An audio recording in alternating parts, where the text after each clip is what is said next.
marwolaeth, y gwastatwr mawr, pydew, di-ddiwedd sy'n llyncu popeth byw. Ie, ond coeliwch neu beidio, mae The Legend of Zelda Breath of the Wild hyd yn oed yn gwneud marwolaeth yn hwyl. Tragwyddoldeb di-ddiwedd yn ymestyn o'ch blaen am ebar gofiant. Dyma 8 o'r ffyrdd mwyaf creadigol o bopio'ch clogs. To die! To sleep! No more, for in that sleep of death what dreams may come! Reit, teitla please.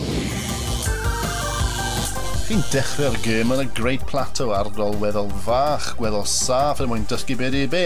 Ond efo'r holl fyd yn ymestyn o'ch blaen, pwy all rwystro ei hun rhag just neidio off? Be di'r gweitha all ddigwydd? Wel, hwnna. Waw, nes i'n gweld hwnna'n dod. Yn Breath of the Wild fel yn y byd go iawn, mae pethau medru mynd out of hand. 1 munud chi'n trio gwneud barbecue neis mewn cae ar nesa, Inferno. Dyna'n union beth ydys ti pan nes ti losgu'r sbytyn ar hawr.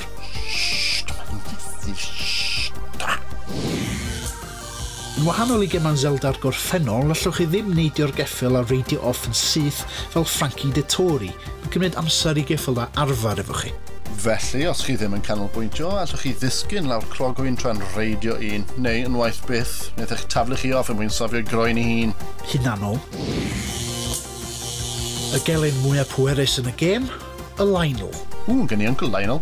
Yn enfawr ac yn frawychus.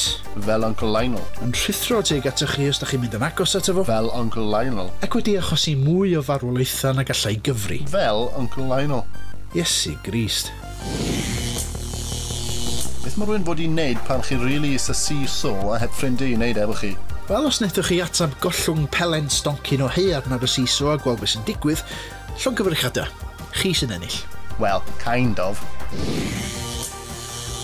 Mae stamina'n beth gwerthfawr iawn yn Breath of the Wild. Yn fwy na ffeidio, fyddwch chi'n trio'ch gorau i ddringo mynydd neu dŵr ac yn disgyn off ar y funud ola, neu'ch ffortio chi gychwyn eto. Y wers fan hyn, wrth gwrs, peidiwch byth a thrio. Ewch chi gornel pellenneg o'r map yn ewch chi daro ar Eventide Island ynys drofannol sy'n stripio'ch holl offer i ffwrdd ac yn eich fforsio i oroesi'r lle heb ddim ond eich wits fel rhyw fath o Ray Mears topless.